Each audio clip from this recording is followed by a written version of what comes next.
ikan lele, kemudian besar di sop titek, ya kan? Cepat.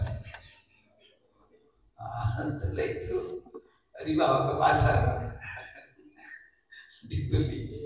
Kira-kira dalam itu dia mencoba berkembang itu. Dijual pecel lele. Kira-kira harus makan belah. Atau sekarang semuanya ini ayam apa itu? Ayam potong. Itu makanannya kan pakan itu. Terus pakan itu dari bangkai, dari macam-macam, tidak tahu itu dari mana pakan-pakan itu. Ya macam-macam bahan pakan itu. Ya, sama juga itu. Kambing lahir dari babi. Ada kambing, tapi lahir dari babi. Gimana itu hukumnya? Hukum kambing itu hukum babi. Bismillahirrahmanirrahim. Terakhir kita membaca hadis yang bersumber dari Zahdam Al-Jarmi. Zahdam Al-Jarmi ini Zahdam bin Madrib Al-Azdi Al-Jarmi Abu Muslim Al-Basri. Ini seorang tabi'in. Dia menceritakan qala kunna inda Abi Musa Al-Asy'ari.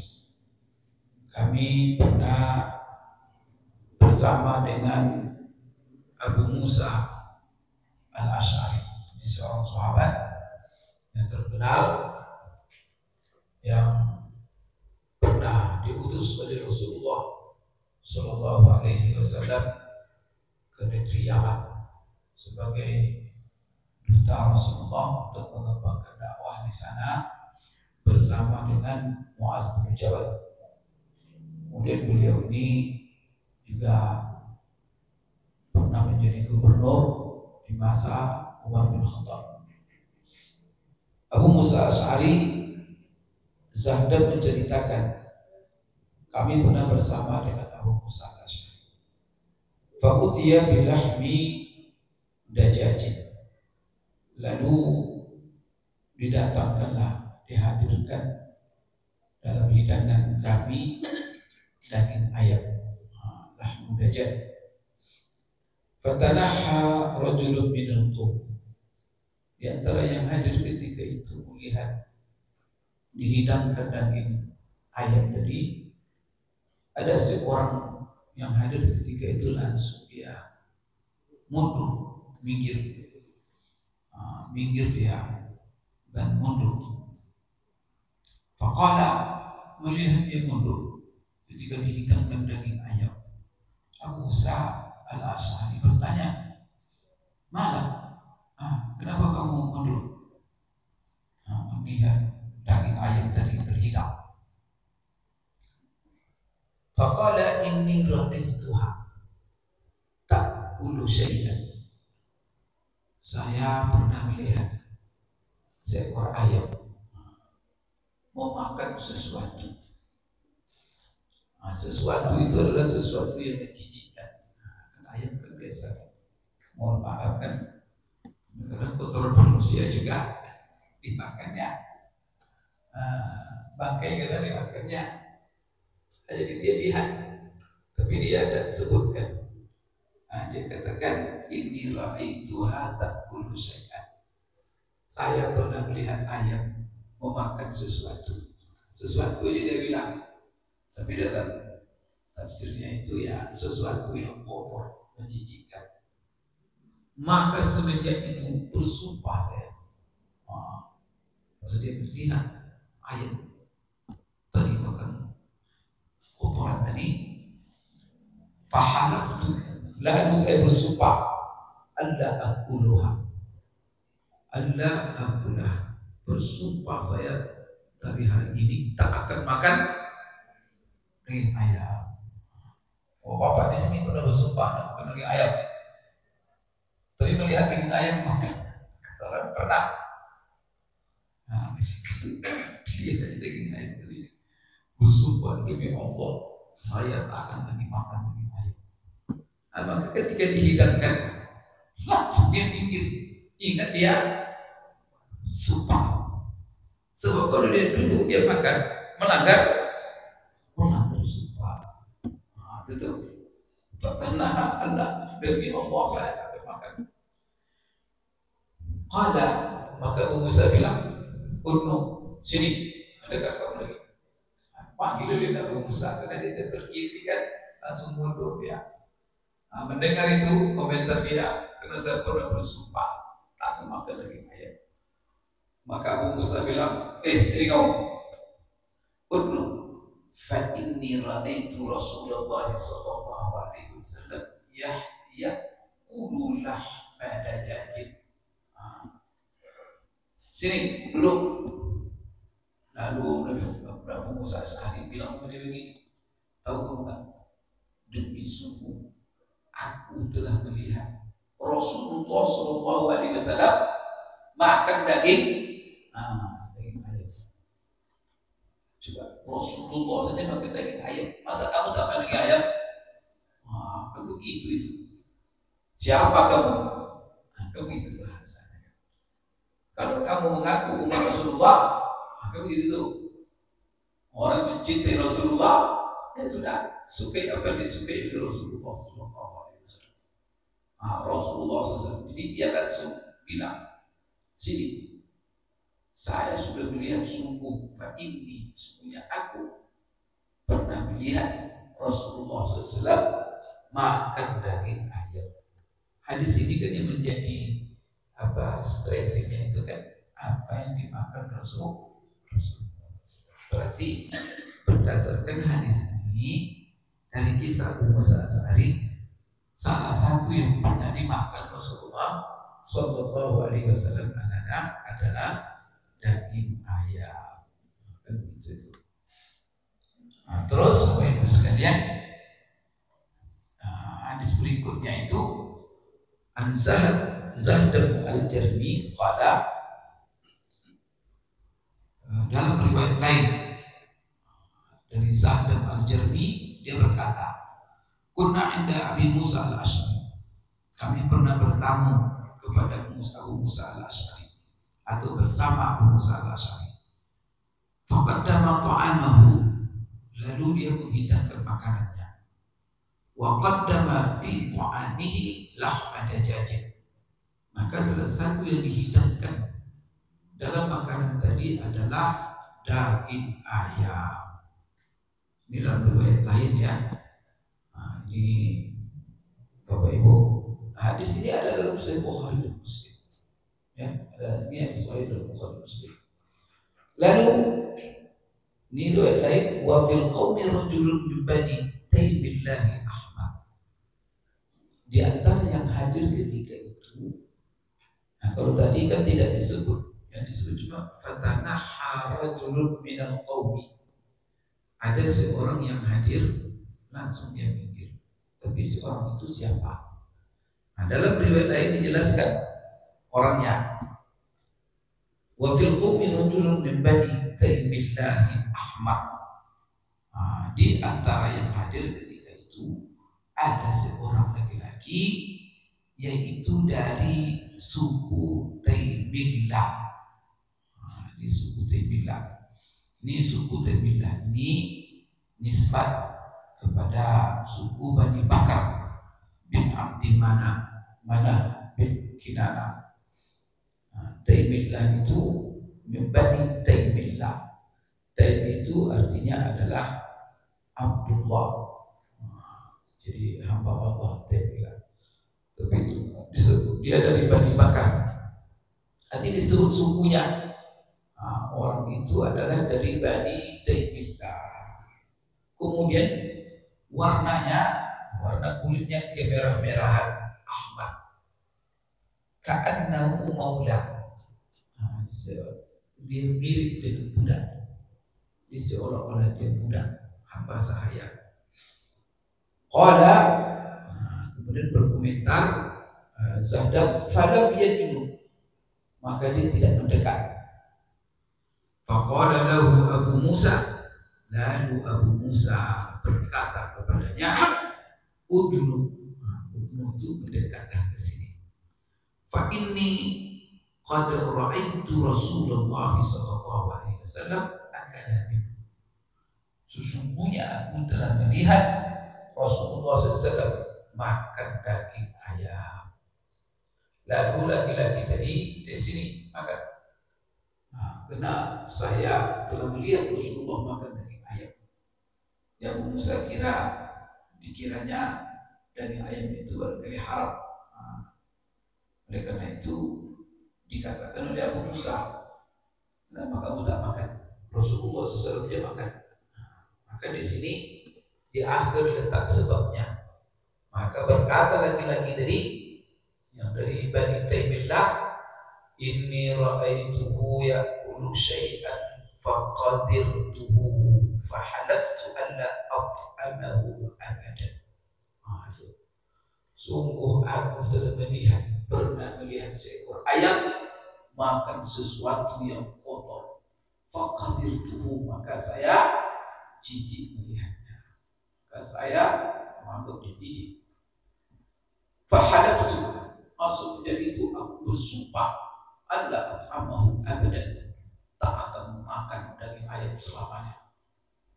Jadi ini Bapak Ibu sekalian. Sekarang kan sudah nampak bahwa ini sebenarnya yang menjadi dalil dalam hadis ini adalah inni ra'aitu Rasulullah SAW ya'kulu lahma dajaj. Abu Musa al-Asy'ari menceritakan, Abu Musa siapa? Di antara sahabat yang dekat dengan Rasulullah SAW dan di antara sahabat yang sering bersama Rasulullah SAW. Maka dia sendiri menceritakan dalam hadis diriwayatkan Imam Bukhari dan Muslim bahwa Rasulullah pernah memakan daging ayam. Maka dari sini kan diambil pelajaran pertama itu daging ayam adalah halal. Kenapa? Karena Rasulullah SAW memakannya. Kemudian dalam hadis ini ada pelajaran juga bahwa ya kalau kita melihat sesuatu yang itu ya tidak, apalagi halal, lu bisa jangan bersumpah, ya kan? Nah begini, kan ada hukumnya. Apakah barangkali begini, karena dia melihat ayam itu makan kotoran, mungkin dia mengira bahwa apabila hewan yang halal dimakan, dia makan yang haram-haram, maka hewan itu menjadi haram. Ini kalau ada umpamanya ikan lele, kemudian besar di sop tinteng, ya kan? Cepat. Setelah itu dibawa ke pasar, dibeli. Kira-kira dalam itu dia, kau coba berkembang itu. Dijual pecel lele. Kira-kira harus makan benar. Atau sekarang semuanya ini ayam ayam potong. Itu makanannya kan pakan itu. Terus pakan itu dari bangkai, dari macam-macam, tidak tahu itu dari mana pakan-pakan itu.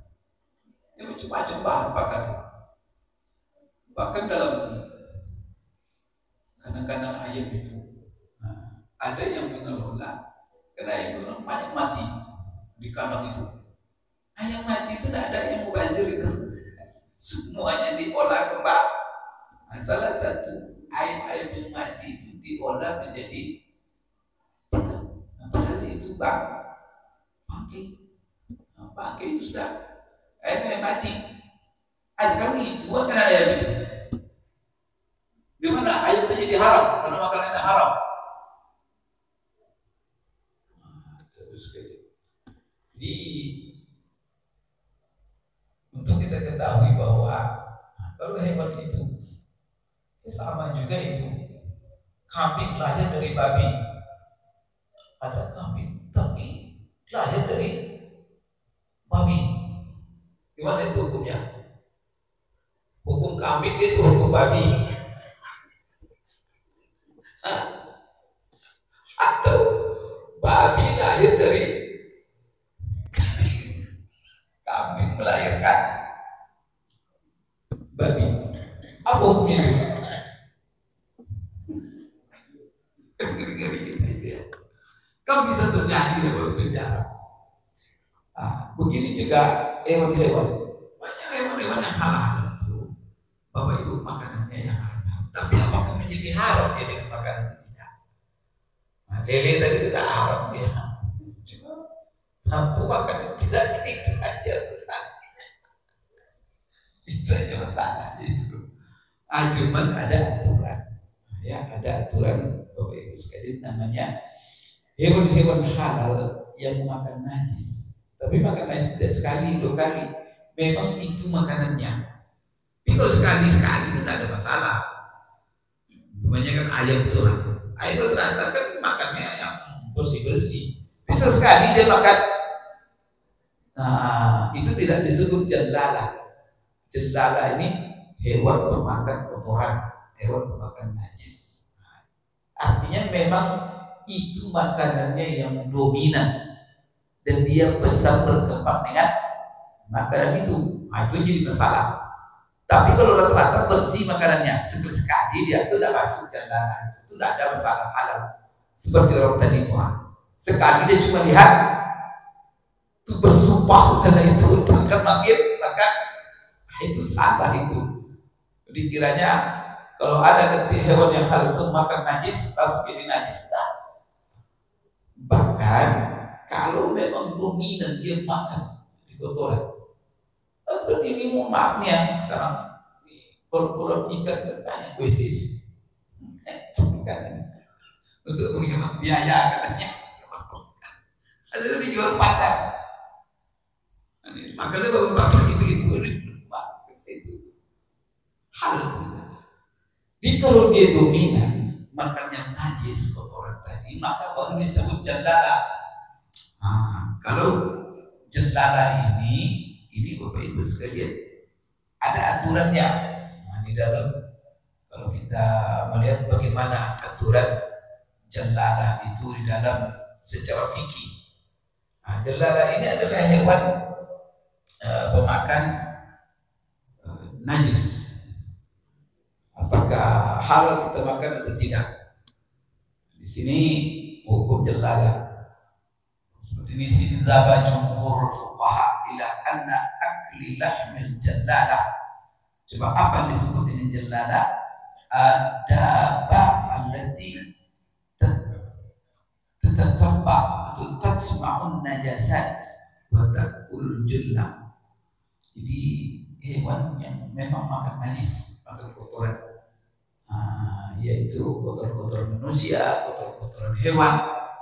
Itu yang disebutkan di sini. Apabila hewan itu hewan halal, kerbau kah, kambing kah, tapi atau onta diberi alaf, yaitu makan dengan najis. Walaupun najis itu bukan dari kotoran manusia atau kotoran hewan, ya barangkali dari bangkai-bangkai. Maka di sini atau dari usus-usus yang sudah dari bangkai. Maka apa hukumnya? Jumhur ulama mengatakan bahwa apa hukum pertama? Memakan dagingnya. Yang kedua, meminum susunya. Ini ada kambing, domba, kasih makan najis. Itu bahan susunya. Apakah susunya itu bisa halal diminum? Bapak Ibu sekalian. Jadi di sini apa kata ulama? Wa syurbu labaniha wa akli baitiha makruh.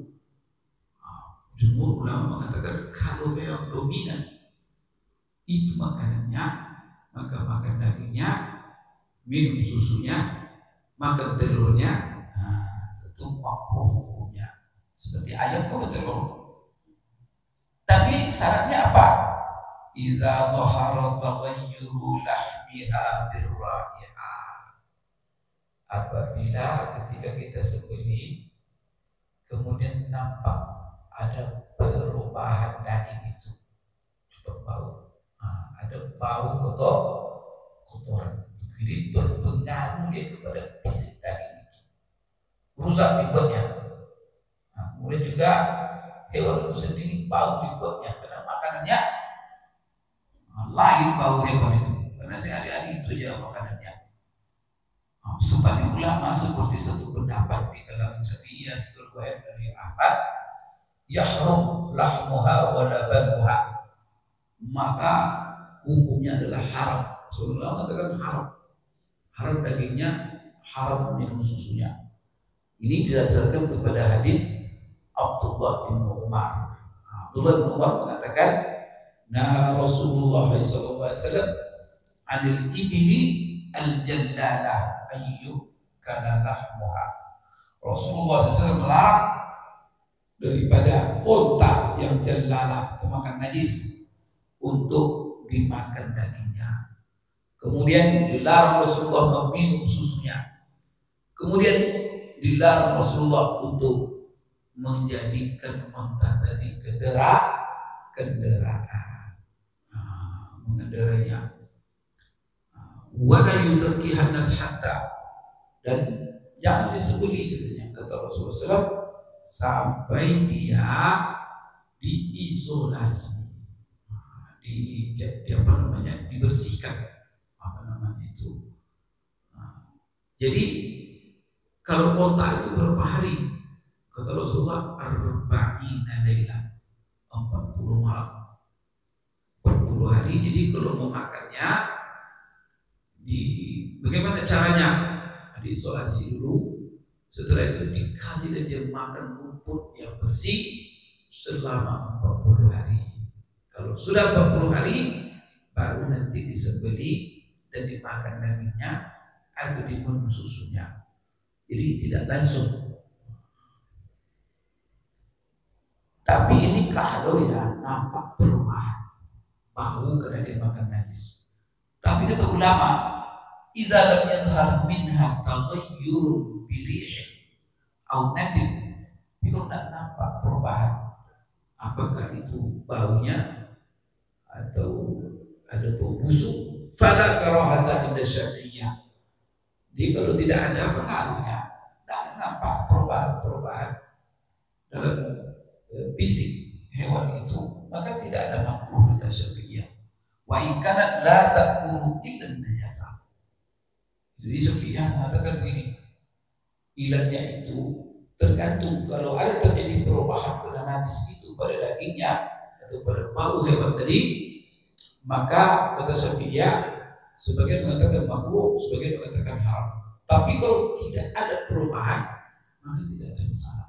Sekalipun dia makannya tidak ada kecuali najis, tapi tidak ada perubahan, maka tidak ada masalah.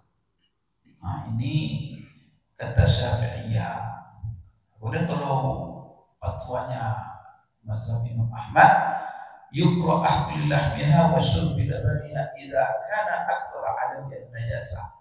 Sebagian ulama melihat, jadi kalau Syafi'iyah melihat kepada perubahan baunya, berubah atau tidak, kemudian dagingnya agak busuk baunya enggak.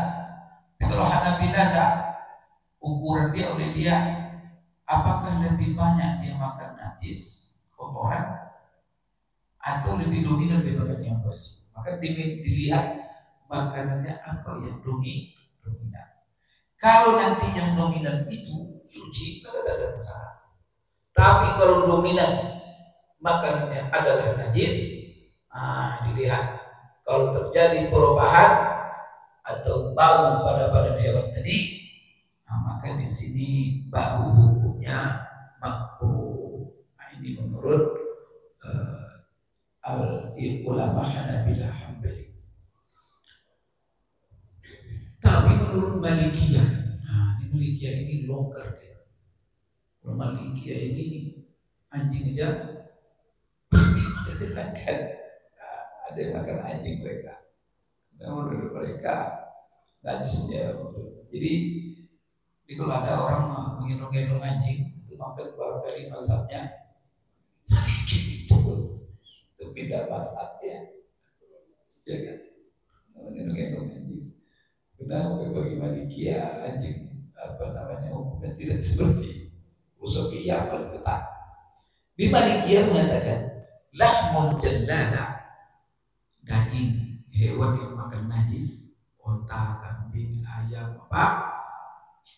La karahata fi. Tidak ada makruh, tidak ada masalah. Wa in taghayyara, sekalipun berubah baunya hewan, sekalipun dagingnya membusuk, tidak ada masalah. Nah, ini Malikiyah mulai. Nah, jadi tapi begini, yang mengatakan makruh itu akan bisa hilang hukum makruh atau hukum haram tadi dengan cara tadi dia diisolasi. Nah, maka di sini kalau mengisolasi gimana? Ini ada perkataan pendapat ulama dalam masalah ini berdasarkan hadis Rasulullah. La khilafa bainal fuqaha. Tidak ada perbedaan antara ulama yang mengatakan haram makan daging hewan jelara atau makruh memakan hewan yang memakan kotoran najis. Nah, mereka semua sepakat mengatakan bahwa haram dan makruh itu akan hilang apabila berubah hukumnya, apabila dilakukan isolasi pembersihan. Cuman mereka berbeda pula bagaimana cara membersihkan. Pembersihan dengan apa? Jadi diisolasi dia dibersihkan dengan memberi makan yang bersih, yang bukan najis. Cuman selama berapa masanya menahan itu untuk mengisolasi itu. Di sini terjadi sedikit perbedaan pula. Syafi'iyah mengatakan ini mazhab Syafi'iyah, mazhab Bapak Ibu semua. Syafi'iyah mengatakan diisolasi kalau hewan itu unta 40 hari. Kalau itu sapi 30 hari. Kalau dia kambing 7 hari. Kalau ayam 3 hari. Maka yang potong itu perlu 3 hari. Kasih beras perlu dipotong. Kalau dia dikasih makan najis terus, makan itu dari najis terus dipakai itu terus.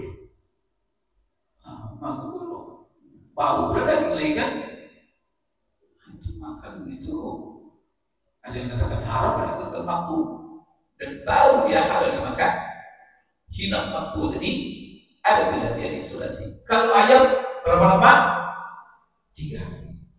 Menurut Syafi'iyah. Wa indal Hanafiyah, mereka sepakat semuanya harus diisolasi. Kalau mau hilang keharaman dan kemakruhan memakan hewan jantanah, hewan pemakan najis kotoran, termasuklah ikan lele dalam seperti tadi. Wa indal Hanafiyah, menurut Hanafi, tuhbasud dajaja salasata ayyam. Untuk ayam itu 3 hari kata Hanafiyah. Untuk kambing 4 hari. Kalau tadi kan kalau Syafi'iyah berapa?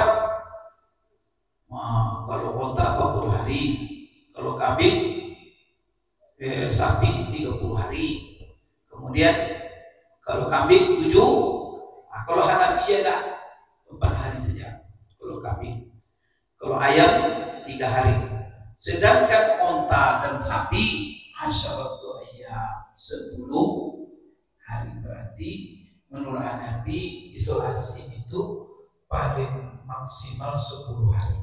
Dan itu untuk unta dan sapi. Tapi kalau untuk ayam dengan kambing, kalau ayam 3 hari, kambing 4 hari. Ikan gimana? Ikan bisa makan dengan ayam. Maka dia 3 hari. Kalau ikan, jadi kalau ikan ketemu di dalam tempat najis, ikan ini dari masukkan 3 hari dulu, dikasih dia makan bersih, baru dimakan.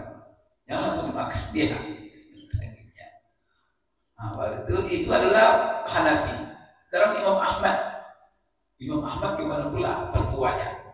Imam Ahmad di sini ada 2 riwayat dari dia. Pendapat beliau, salah satu riwayat mengatakan jallala, semua jallala, apakah dia bentuk unggas atau bentuk hewan ternak, itu semuanya hanya diisolasi 3 hari. 3 hari saja di satu riwayat.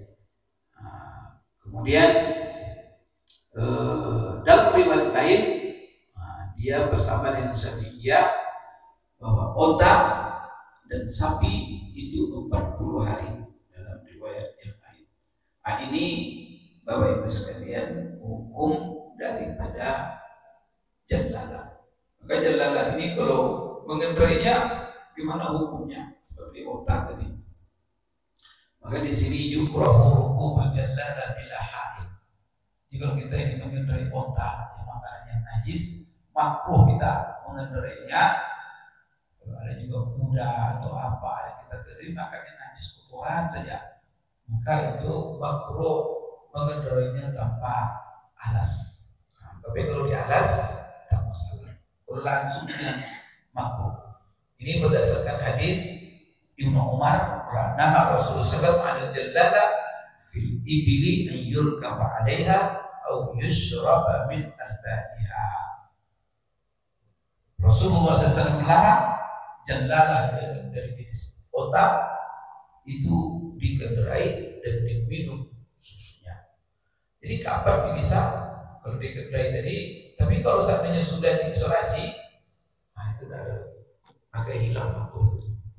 Karena masalahnya kalau dia belum diisolasi, langsung kita duduk di atasnya tanpa alas, barangkali keluar keringat hewan tadi, lengket dengan pakaian kita, sehingga pakaian kita bernajis dibawa sholat.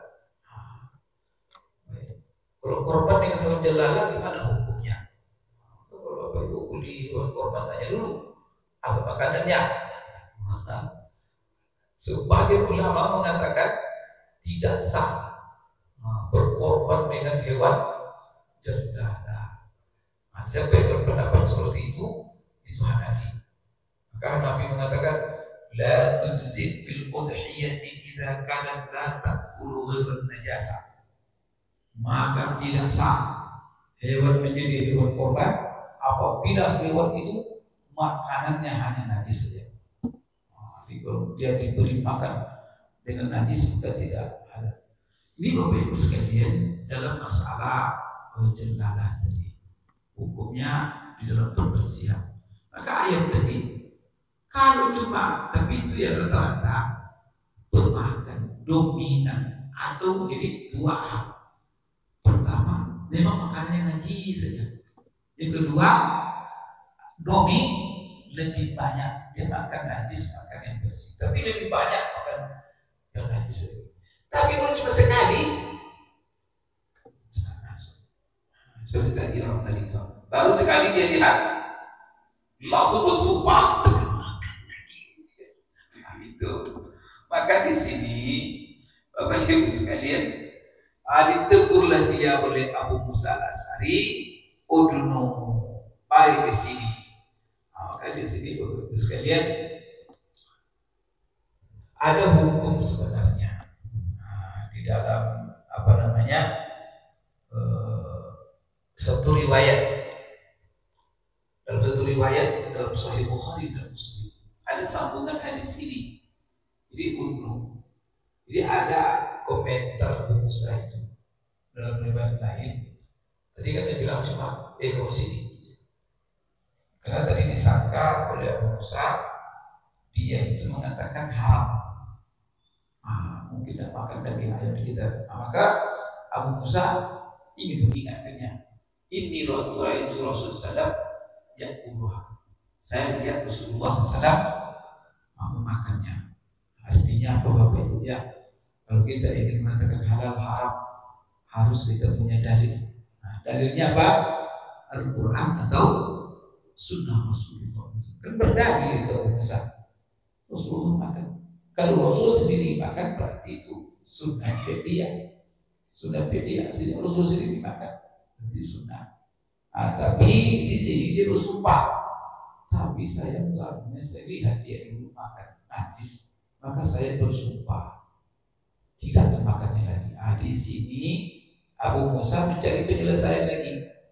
Oh, jadi rupanya bukan dia menganggap haram, tapi karena terikat dengan sumpah, karena dia bersumpah Allah demi Allah. Kebiasa kita itu kan, kadang kita kaget melihat sesuatu bersumpah kita saking jijiknya, maka itulah kita ini ada sifat bagus seperti itu dalam diri kita ini, terima Allah itu.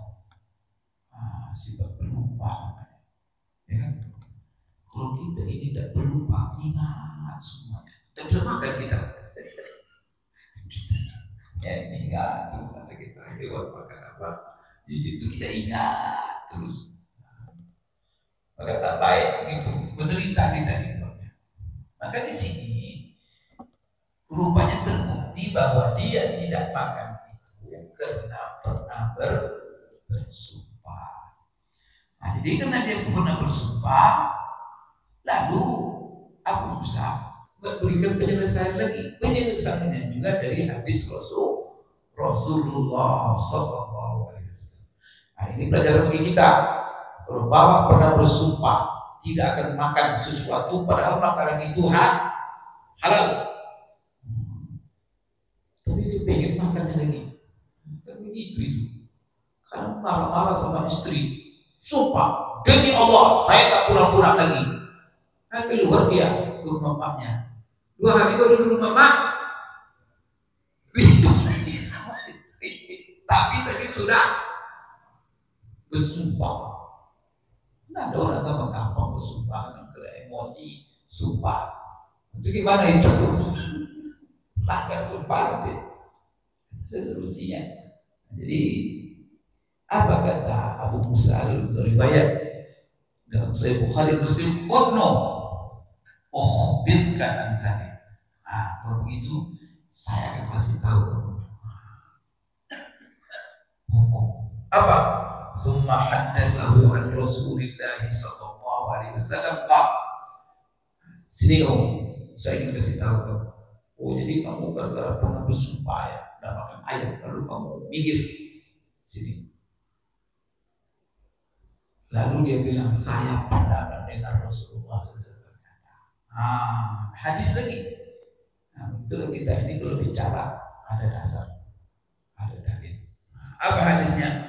Inni wallahi insyaallah la ahlifu ala yaminin fa ara ghairaha khairan minha illa ataitu alladhi huwa khair wa tahallaltuha.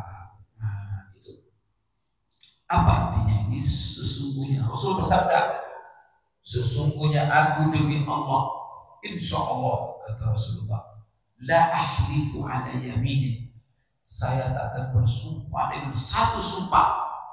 Namun setelah saya bersumpah, saya lihat kebaikan sumpah itu lebih baik. Artinya bahwa bersumpah tidak masuk rumah istrinya, tapi dia melihat kalau saya tak masuk, anak-anak masa banyak kebaikan. Kalau saya bertahan, memakan sumpah saya banyak mudarat, istri menderita, anak-anak apa, nanti keluarga. Maka apa? Terjadilah pertimbangan waktu itu. Mana yang lebih baik? Bertahan atas sumpahnya atau dia batalkan sumpahnya? Dalam hal ini tentu lebih baik dia batal. Kenapa? Masalahnya lebih besar daripada karena ada orang kadang-kadang gara-gara ego. Kita ini yang menghancurkan kehidupan kita adalah sifat ego. Kalau suami punya ego, kacau rumah tangga. Pokoknya saya mau menang aja. Itu isi rumah itu bertengkar aja. Atau yang egonya istri. Suami kepengen masak daging sapi, dia ego. Ayam Karena dia suka, dia satu suka. Ketemu itu ego itu berantem jadinya. Bapak ego depan anak juga begitu. Kalau kita ego nih kacau. Maka kalau sampai bersumpah pula, karena egoisnya kadang-kadang kan sumpah, lalu pertimbangkan dengan akal sehat. Mana yang lebih masalah? Apakah meneruskan sumpahnya atau membatalkan? Tapi yang namanya sumpah terikat kita dengan sumpah. Nah, cuman kata Rasulullah, kalau setelah bersumpah ada yang lebih baik daripada yang kita sumpah, batalkan sumpah itu. Nah, itu. Maka apa kata Rasulullah? Fa'ara ghairaha khairan minha. Lalu saya melihat yang lain lebih baik. Illa ataitul ladhi huwa khair. Kecuali saya memilih yang lebih baik dan sumpah tadi saya batalkan. Dengan apa?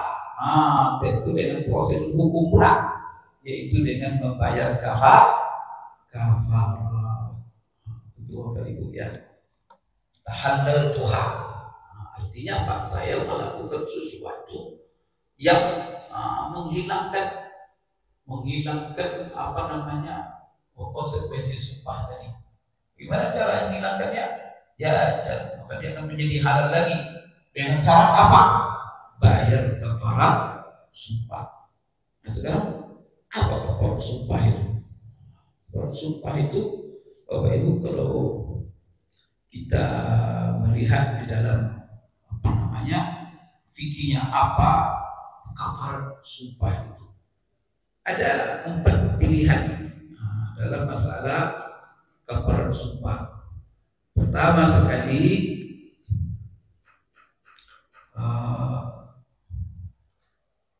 ulama mengatakan, jadi dalam Al-Quran itu disebutkan, yaitu di dalam surat Bapak Ibu sekalian Al-Maidah ayat 89. Ayat 81 itu aturan tentang melanggar sumpah. Kalau orang melanggar sumpah, apa sanksi pelanggaran itu? Jadi sekarang ini banyak orang sumpah ini apa? Tapi bukan sumpah bohong. Sumpah, tapi kalau sumpah pejabat, boleh sumpah. Bersumpah saya begini, saya tapi dalam hatinya bohong. Itu dosa besar itu. Itu tak bisa dikepal, itu tobat dia.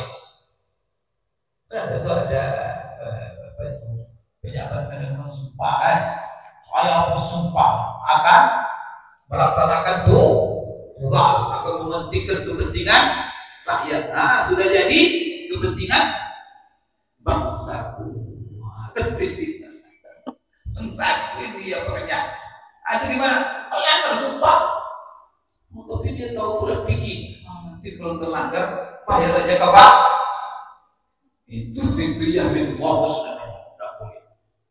Jadi sumpah ini sumpah yang benar. Sumpah benar itu apa? Orang betul-betul bertekad dia. Nah itu sumpah. Tapi kalau dia dari awal sudah bohong, sumpah saja. Orang itu diancam orang seperti itu, mempermainkan sumpah, disumpah dijadikannya jembatan untuk kepentingan nafsunya. Sumpah kamu, sumpah. Apa ya sumpah katanya. Setelah itu, sebab kalau dia tidak mau sumpah, dilantik dia. Tapi dia bohong dalam sumpahnya, itu tidak bisa dikafarkan.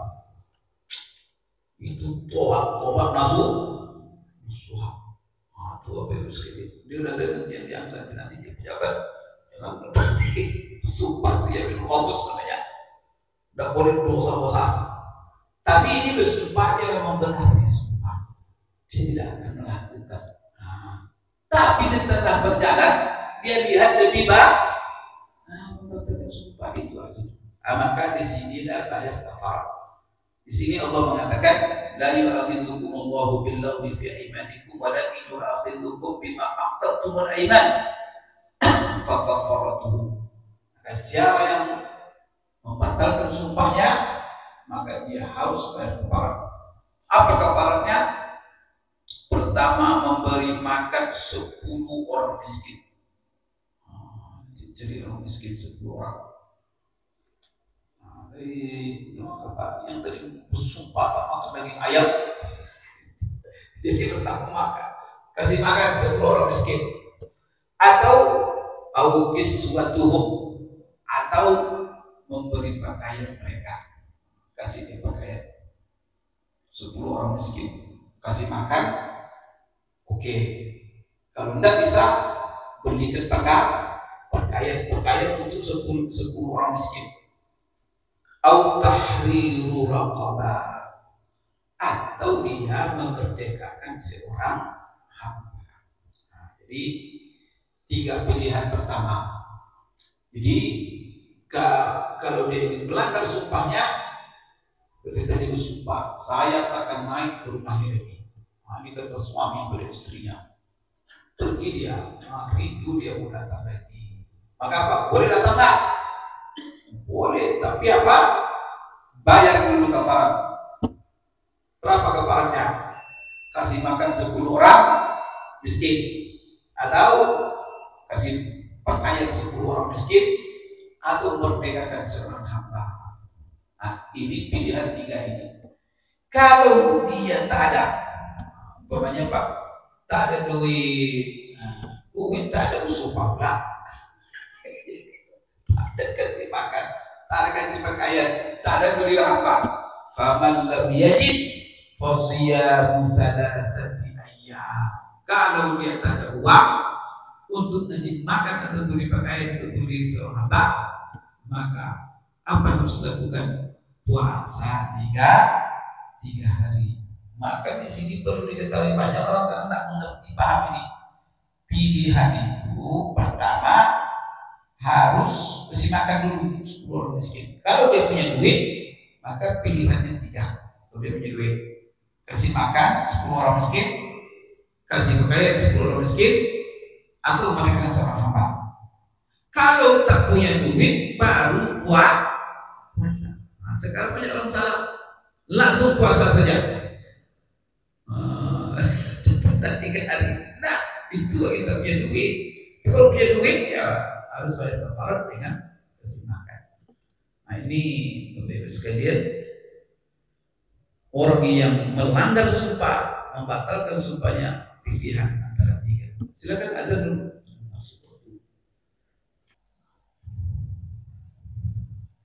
Baik, Bapak Ibu sekalian, berarti dari hadis ini bahwa Abu Musa menceritakan Rasulullah makan daging ayam. Kemudian di sini juga ya menceritakan bagaimana Abu Musa Asy'ari memberikan. Jadi ini menunjukkan pinternya Abu Musa Asy'ari ya. Dia bisa mampu memberikan solusi. Nah, itulah sebabnya ulama itu bukan hanya mengatakan haram, tapi yang penting solusi. Seperti tadi itu kan diberi solusi. Pertama, barangkali dia mengatakan haram daging ayam, maka dikasihnya dari Rasulullah makan daging ayam. Tapi setelah itu dia bilang, bukan masalah itu, tapi karena saya sudah bersumpah, saya tak kepingin melanggar sumpah. Maka aku usah buat solusi. Kalau begitu begini, sini kamu. Saya ceritakan sama kamu. Rasulullah bersabda bahwa Rasulullah pernah mengatakan, sungguh aku Allah demi Allah, kalau tidak aku bersumpah dengan satu sumpah, lalu setelah itu aku lihat ada yang lebih baik, kecuali aku batalkan sumpah ini dan aku bayar kafarat. Nah, berarti kamu kalau sumpah udah makan aja, nanti bayar kafarat. Kan begitu itu solusinya, bayar kafarat. Kenapa rugi kalau tak makan? Jangan gara-gara kamu hanya melihat ketika itu sumpah. Berapa lama kamu sampai mati kamu sumpah makan daging ayam? Rugilah kamu. Menderita kamu udah ada kebakaran nanti. Maka dengan dia makan, dia berdosa, dia enggak. Kalau dia bayar kafarat, enggak dosa dia, tidak ada masalah. Maka terucap berdosa dia bersumpah tak makan daging ayam. Kalau cuma kan sama saja itu nazar kan. Saya bernazar kalau sehat anak saya nazar 3 hari puasa. Ya kan? Nazar tadi jadi apa dia? Wajib kan? Wajib. Kalau dia dapat nazar tadi wajib puasa tuh? Tidak. Jadi dia wajib sumpah. Begitu juga bersumpah saya tidak begini. Maka terikat dengan sumpahnya. Dan itu hukum Allah. Terikat dengan sumpahnya harus dilaksanakan. Tapi kalau dia lihat yang lebih baik, jangan bertahan. Sudah betul sumpah. Tapi kalau sumpah itu mengandung pemutusan silaturahim, kemudian mengandung mengharapkan diri dari yang halal yang enak-enak. Maka lebih baiklah Allah Subhanahu wa taala menyuruh kita untuk menikmati rezeki yang telah dihalalkan.